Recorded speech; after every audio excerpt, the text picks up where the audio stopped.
Please tell us your name. My name is Losan Tenzin, but unfortunately very few people knows this. And everybody calls me Samdhong Rinpoche. Mm-hmm. And Samdhong is name of all the successive incarnations, and Rinpoche is just a title. But when we came into India as a refugee, we are registering in the Foreigners Registration Office, and at that time somebody told the person who is written name, and they have said, this is Samdhong Rinpoche, and I put that name in that register. So it became my name. That has become your name. Very good. I'm going to continue this. His Holiness the Dalai Lama asked us to record your experiences so that we can share your memories with many generations of Tibetans, the Chinese, and the rest of the world. Your memories will help us to document the true history, culture, and beliefs of the Tibetan people. Do you give your participation in this project? Welcome. Rinpoche La, perhaps we could begin by your telling us how old you are now and where were you born? I'm 75 years old according to Tibetan tradition, and according to Western tradition, I'm 74, so to speak. And I was born in a very small village which is called Nangduk. And it is a part of Jul district. It is a very end of the Tibetan territory, and it begins the Chinese territory. But my native place was under Chinese rule for a long time.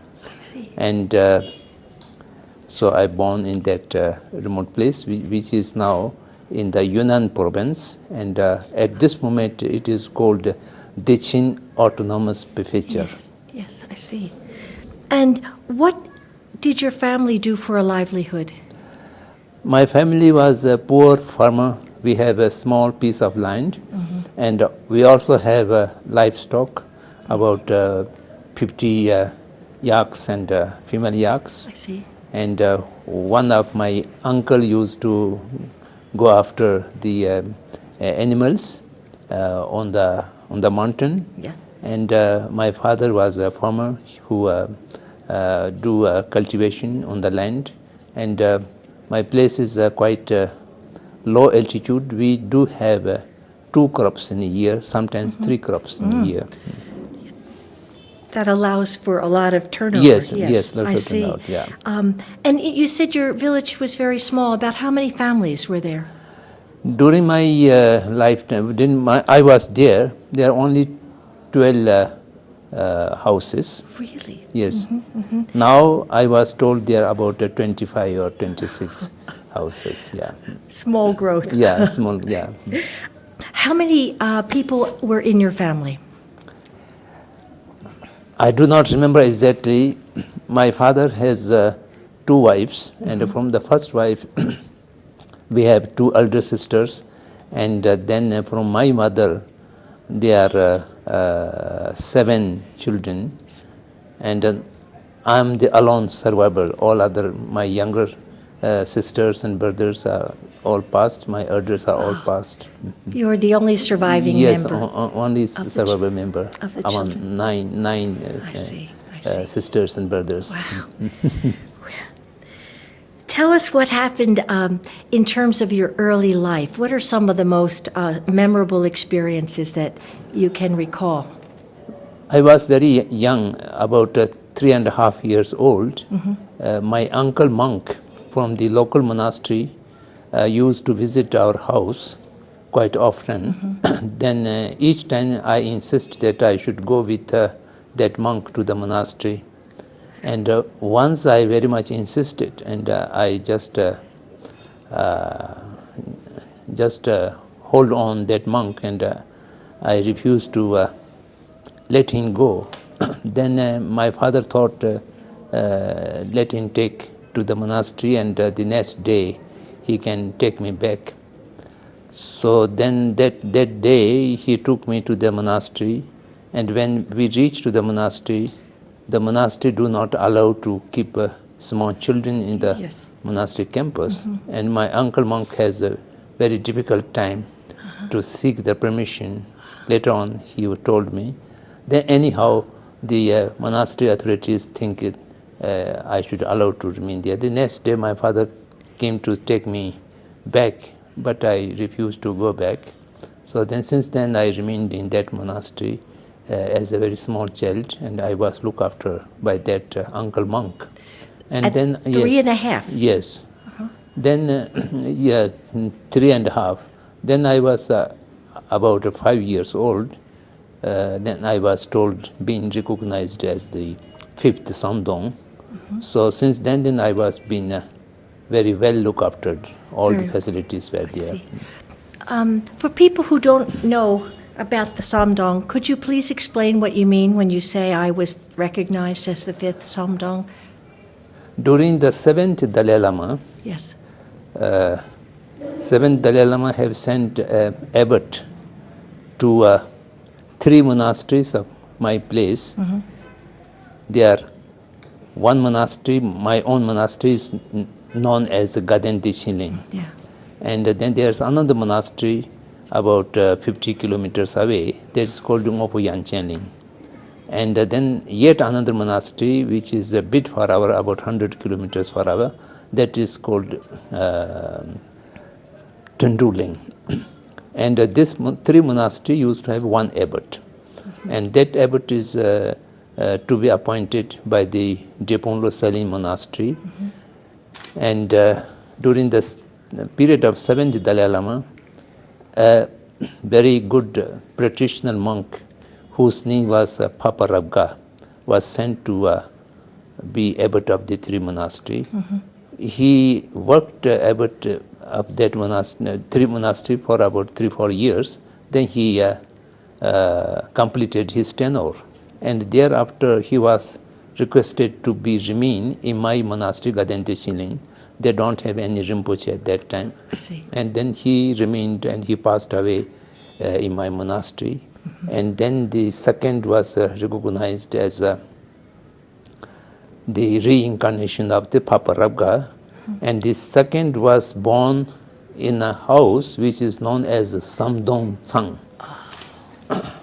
That means Yeah. in front of a bridge. Yes. Sam is a bridge. Don is just in front. And that name is a family name. This Samdong Tsang, a family.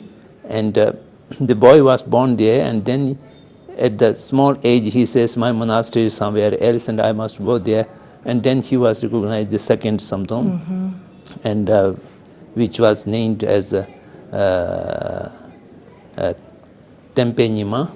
And then he was again recognized the third Tempe Jalsen, and the fourth Sultan Jatso, and then 5th me. That comes the Samdong reincarnations. Thank you. That's very helpful to understand that lineage. Okay. When you were recognized, were there any events that happened that confirmed that you were the 5th? That I don't know. I was recognized by the great teacher, very famous teacher, Chabji Phabungkha. Chabji Phabungkha gave a description of the village and the river and my house, and all this are given. But we are 2 brothers at that time. And then the names of 2 brothers were sent back to Central Tibet, Lhasa. The Phabungkha passed away. Then choosing me, it done by Chabji Rinpoche, the junior tutor to His Holiness. And Chabji Rinpoche says, this is the reincarnation of the 4th Samdong. So this is how it comes. This is how you did it. Yeah. What are your earliest memories of the monastery? Can you recollect? Earliest memory of monastery is just to memorize some of the ritual texts, and then go through a study of language and literature, And I lived there only up to 12 years old. And after 12 years old, I come to Central Tibet to join my higher study in the Drepung Monastery. So I reached Drepung Monastery in the 1951, late 1951, just after Chinese occupation. Yes. When I reached Drepung Monastery, Tibet was already occupied by China. Were you very adept in your early studies, or did you have to work as hard as any student? Yes, I have to work very hard, but I have a great teacher at my young age. My teacher was the chief disciple of the past Samdhong, the fourth Samdhong. His disciple was a great scholar, and he has a very unique method of teaching to children, and he is very different from the traditional, very strict teachers. He was very kind, and he knows child psychology, and he is very talented to deal with children. So therefore, my basic education from the age of 7 till age of 12 was very sound. So therefore, I was able to do my things in the higher study quite easily. You know, it would be very interesting to understand what did he understand about the psychology of children? You've seen many monks since then yourself. What did he understand? He never chose the subject according to his priority. He looked to my interest, and whichever I took interest, he just began to teach that.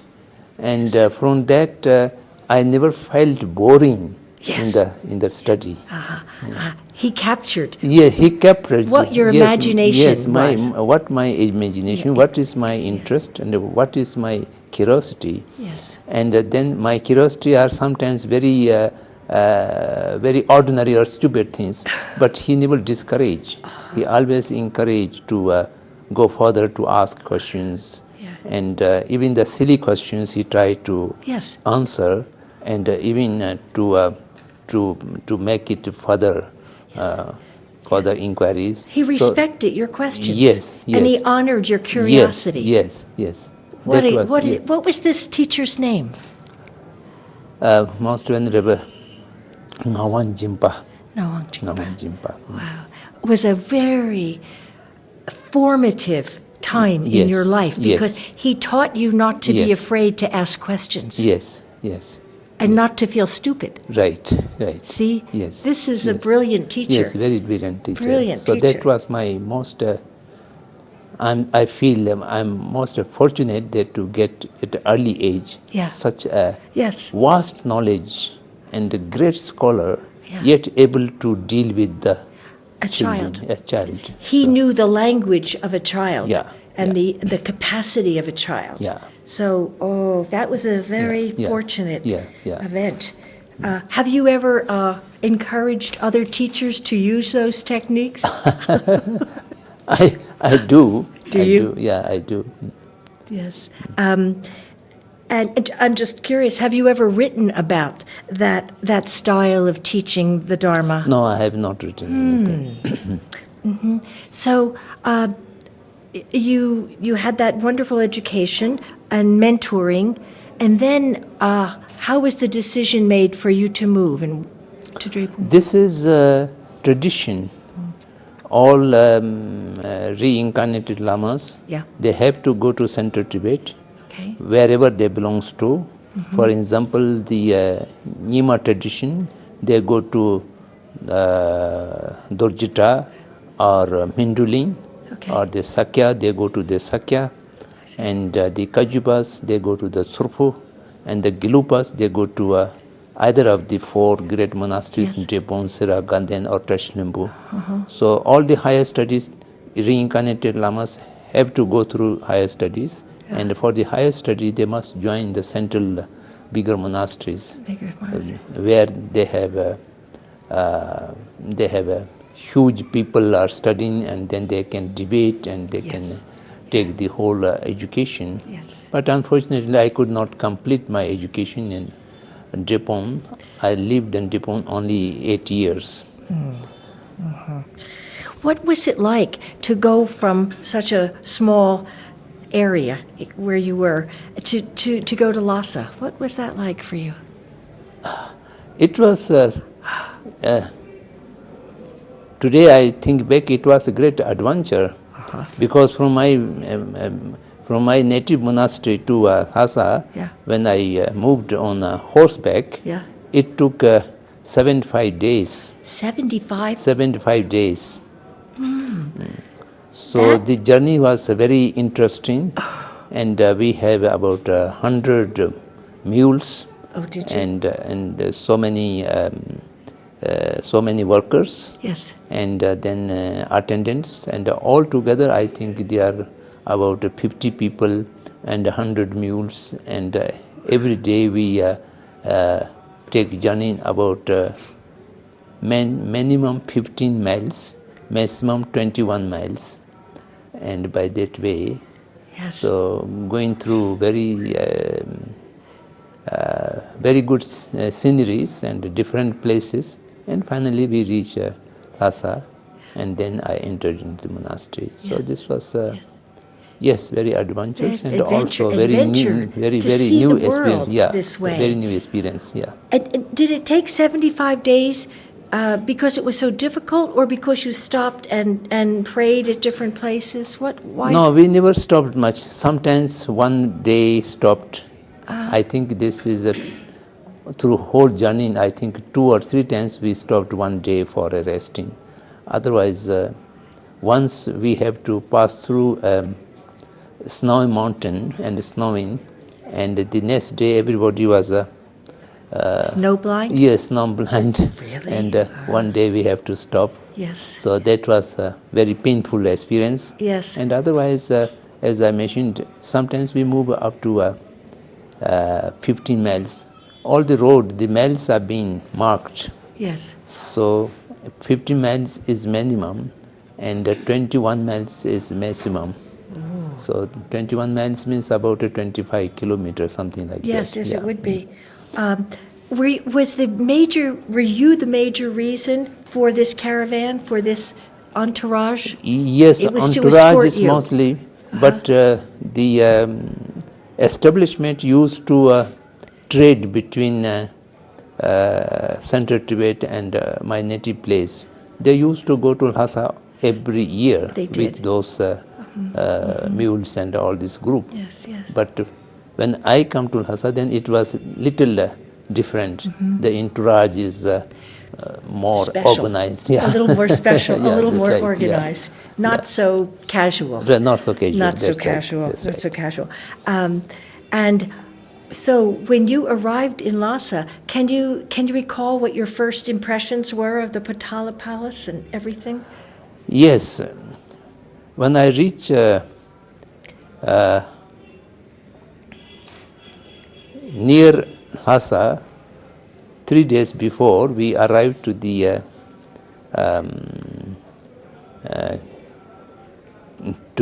near place of the Gaden Monastery. Yes. Then we heard that Tibet Rinpoche, the His Holiness junior tutor, who recognized me, is visiting Gaden Monastery. Then I went to Gaden Monastery to have his audience. And my first audience with him was in Gaden Monastery. And I was 12 years old, and we have some conversation. And since then, he accepted me as his disciple, and I accepted him as my root teacher. And that was established.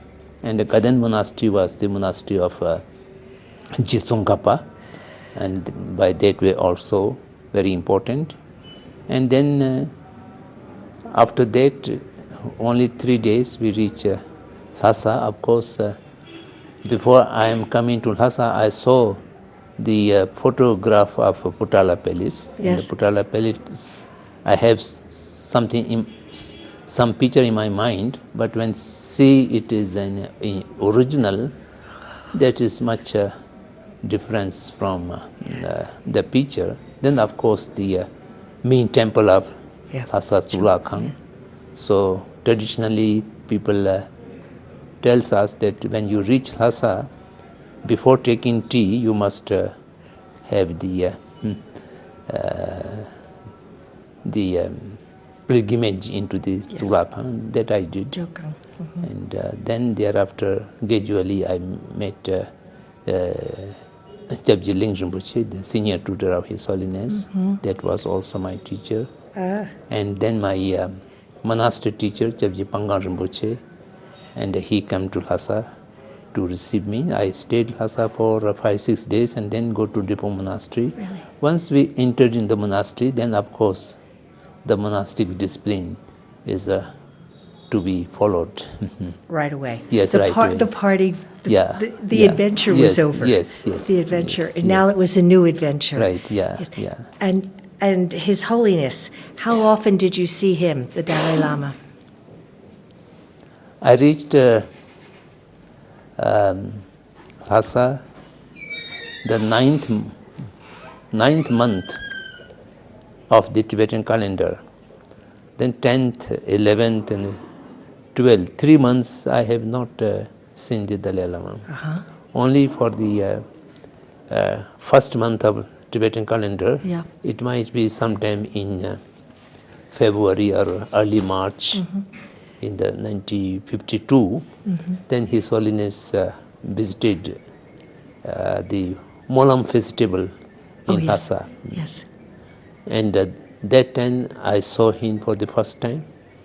And also I received teaching for the first time on the 15th of the Molam festival, the full moon of the Molam festival. He gave teaching in the morning. Wow. So that was the first time I received.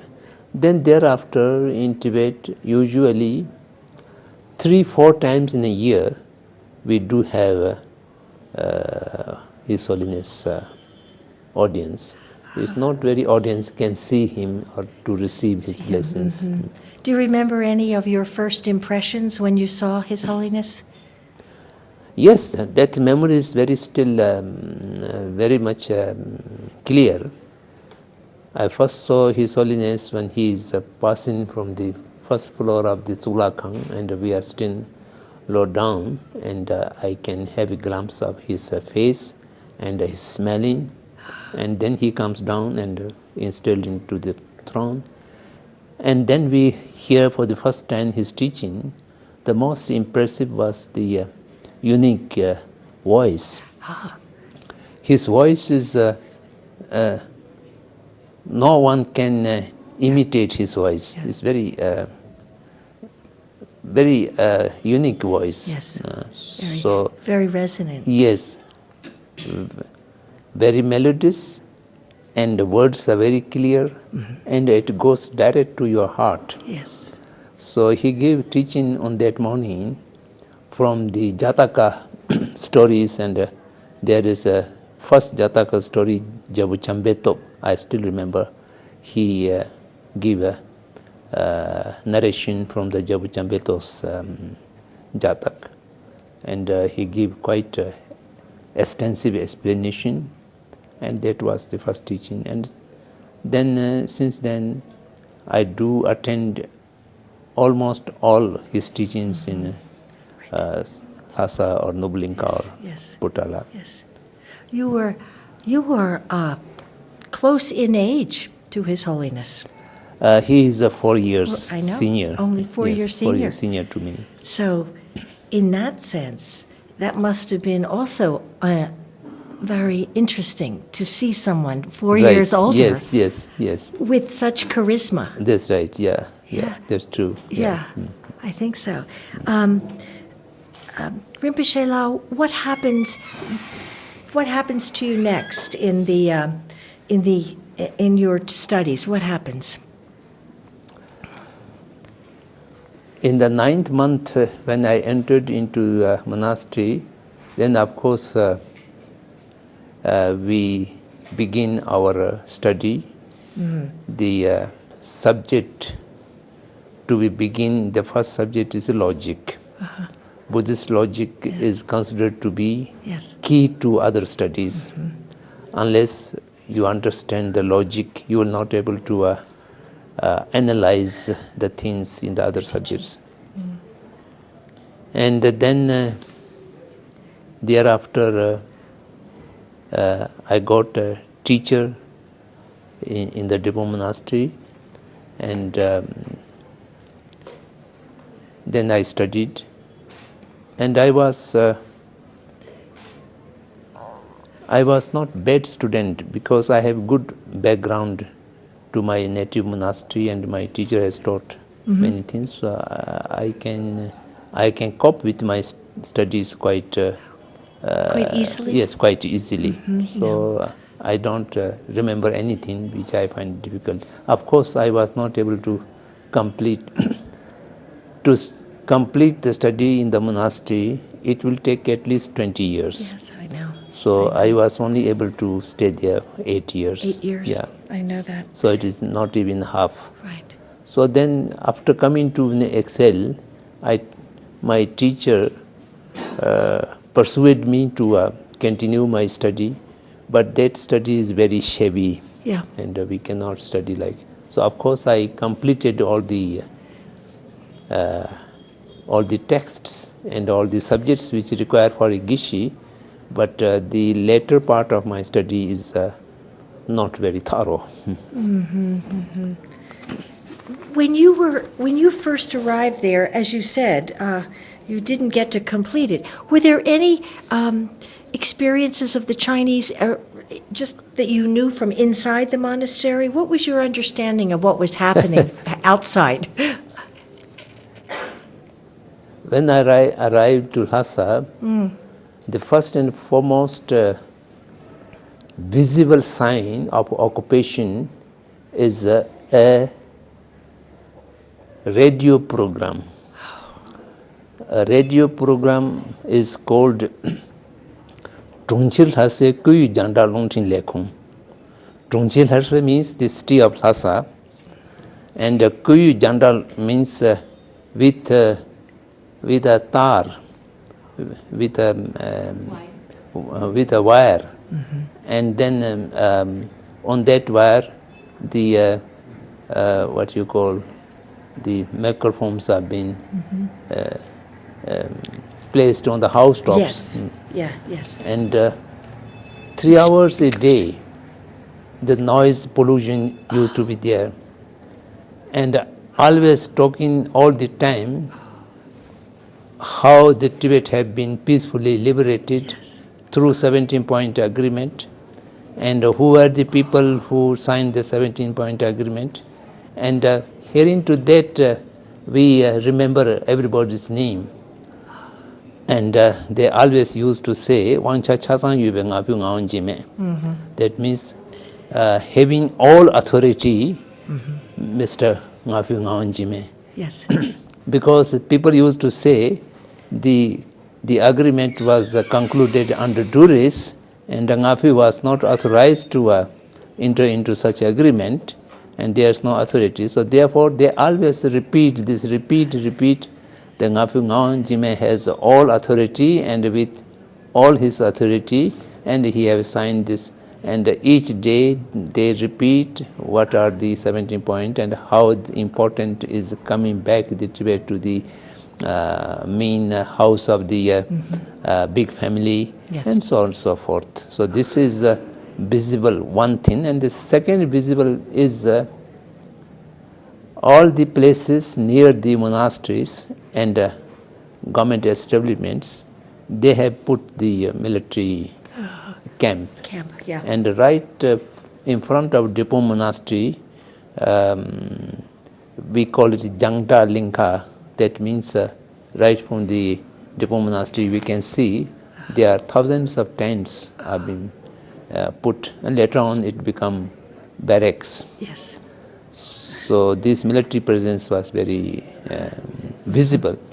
Apart from this too, we never care what is going on at the political level, and we don't have any news and what channels are doing at the level of government or what. So we are quite usually living in a monastery. So. But the speakers, the loudspeakers, morning and night? Yes, yes. 3 hours in the morning and 3 hours in the evening. It was really, Imposing. yes. How could you study and meditate with that Yes, noise? yes, very difficult. And on the top of the noise, and try to make it audible to everyone, Yes. so it is very loud. very loud. And then at many places, I think 5-6 houses in between, then you will find one Another. loudspeaker. Did the monastery officials, do you know if they ever complained to the Chinese and said that the noise is bothering our monastic life? No, monasteries are far away from the Lhasa city, and it is only for the city people. I don't know whether they complained or not. I see. But when we go to the Lhasa, we have to go Lhasa twice in a year. One is the Mulam festival, and the other is the Sochi festival. I never joined Sochi festival, and the Mulam festival is compulsory for everyone. And at that time, we feel very uncomfortable. Yes, very. Yeah. Was there, when you said there was no news inside the monastery, was that because there wasn't an interest in it, or just because there was no way to get news? I think that is the cultural, the system. The monks never bothered what is happening in a political or social level. Yes. They are just content with their studies in the monastery, and what is going on in the world, they have no concern. Yeah. They had other interest. Other of a interest, higher, and they are living in a different world. Yes, I understand. Yeah.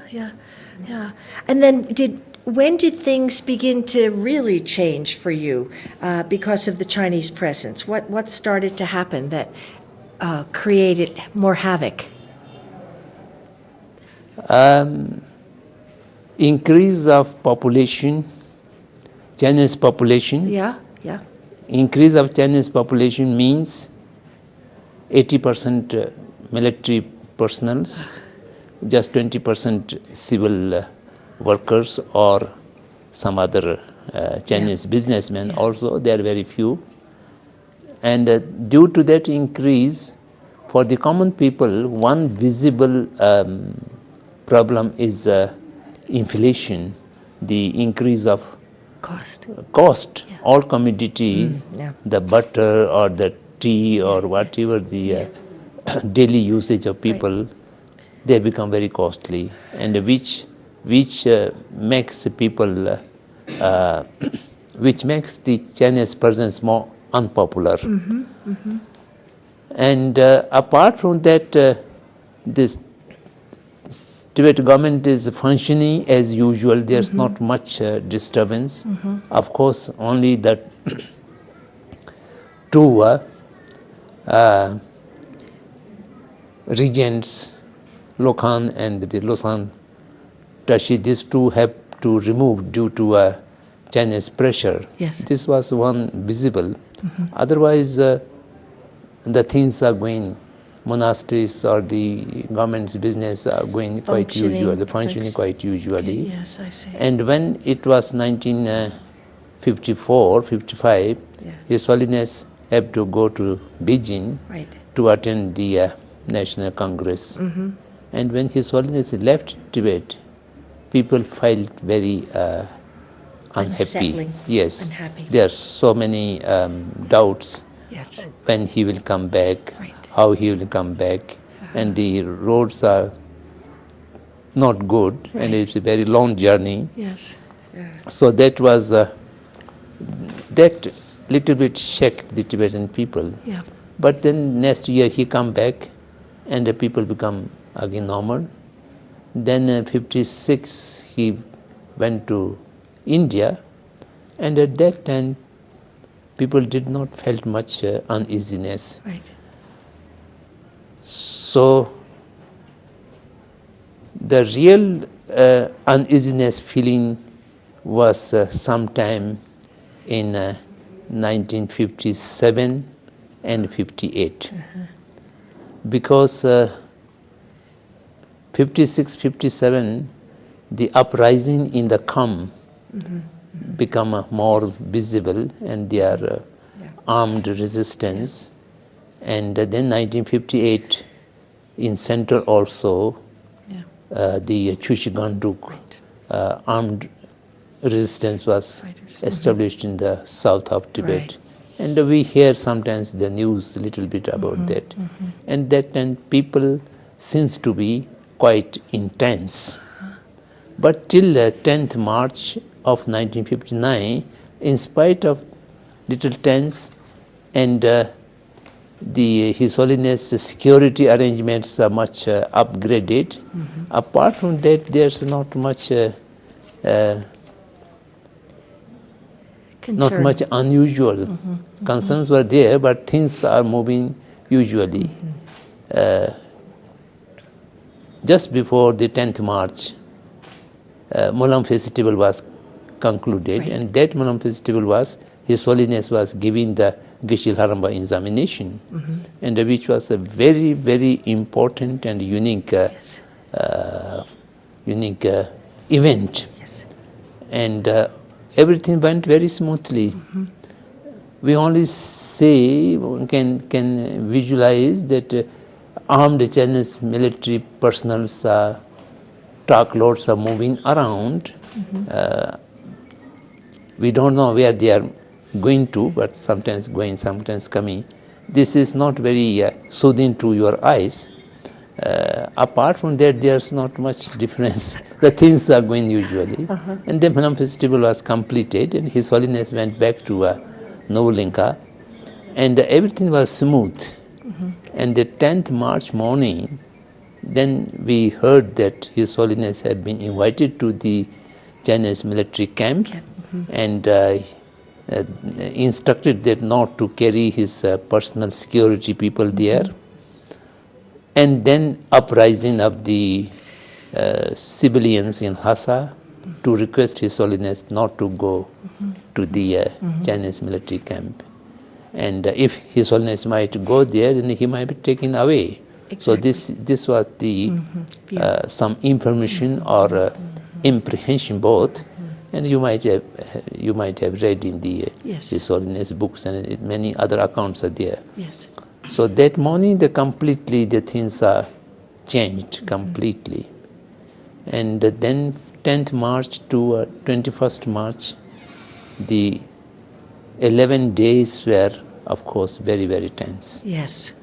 So much tense. Then Chinese also very visibly moving the weaponries and Artillery. yes, artilleries, and then they are preparing for the bombardment. And then it was midnight of 20 and 21st. I was just went in bed, and I think a few minutes I slept, and I heard this bombardment. Some of my other friends are not yet go to sleep. So then the whole day of 21st was bombardment, and Novolinka was destroyed. Potala was damaged partially. Sira Monastery was damaged quite extensively. Jaipur Monastery, my monastery, only 2 bomb shells were exploded near the monastery, but the monastery was not damaged. So that day we escaped. That very day? Yes, that very day. How did you do that?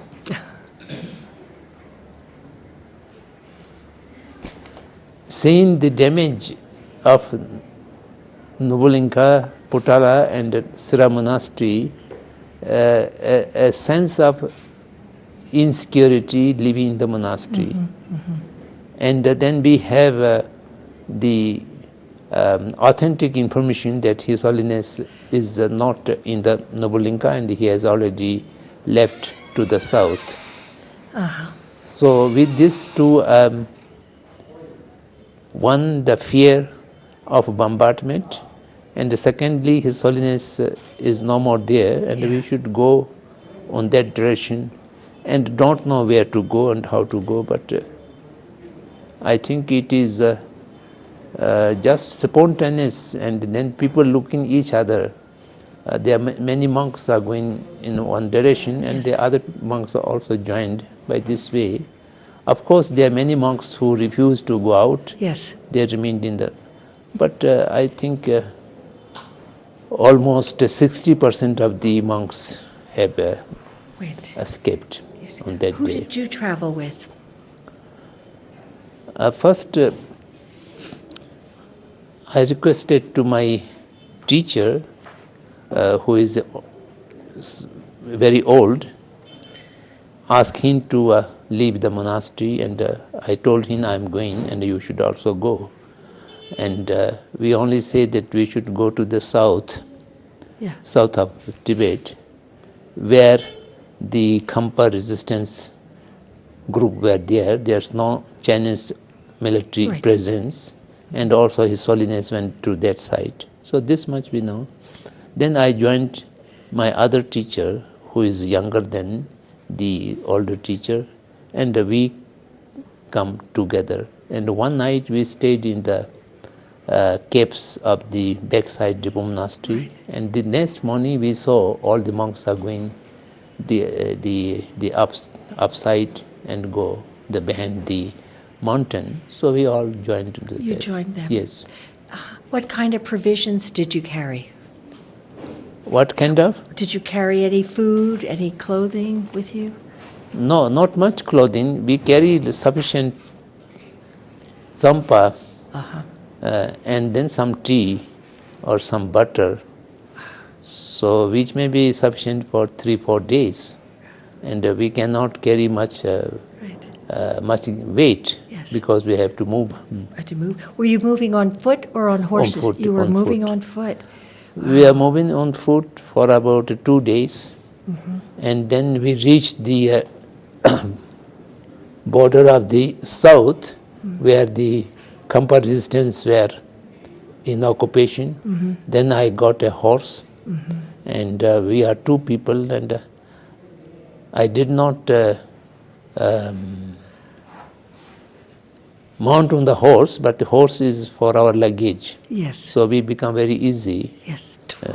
To move. To and walk. The horse carries two persons whole of luggage, and both of us free to move. What was in your heart as you made that journey away from your monastery and Lhasa? In the first 2-3 days, there's not much emotions, feelings. It was a kind of shock,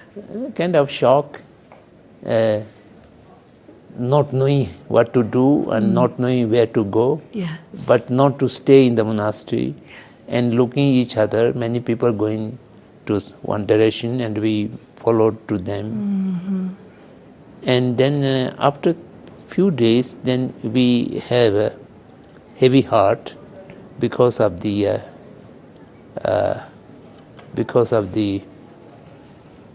disintegration of the monasteries, which are the centers of the Buddha Dharma, and which is very difficult to re-establish. One hand, and the other hand, we have the news that His Holiness and his 2 tutors, all of 3 are safe, and they are able to go much beyond the Chinese military's reach. So this was a kind of confidence, and then we follow. A relief. Yes, a relief. A relief, in spite of the sadness. Yes. Too. Were you worried that the monasteries were going to be bombed, destroyed by artillery fire, and all the manuscripts and everything be destroyed? Yes, that fear was there. That fear was very much there. Yeah. What about? I know you had to travel lightly, but was there any way you attempted to bring out any particular manuscripts or document or nothing? No. You had to leave it all. No, yes. I only carry a very small book of 2 root tests, which is called Abhisamaya Alankar, and Madhyamika avatar, which are very important. That was handy and it can be put in the pocket. So from Tibet originally, I carry only that, nothing else. And your heart. Of course, yes. And your love Right, of yeah. the Dharma. Yeah, You yeah, got to that's carry right. that with Yes, you. yes. And as you said, you had to then begin again. How long did that journey take before you reached safety? We continuously traveled day and night for about the 22nd whole day, 22nd whole night, and 23rd a break, and the 24th whole day and night. And we reached to the Ludak, that is under the Khampa Chushganru resistance movements control. I see. And we feel safe there. And there we stayed for about a week. And then again we have to run in the night. Wow. Because we heard that Chinese military is approaching. Okay. And then from there, one night was quite difficult. It was snowing and we lost the way. And the whole night we journeyed, we traveled. And in the morning we reached to Tsuna. Tsuna is almost the border. And then one day we rested, and that night we again come, and the whole night, and then we cross the pass. And this next morning, I think it is sometime end of March, I do not remember the exact date. Something like that. And then we reached the Indian border.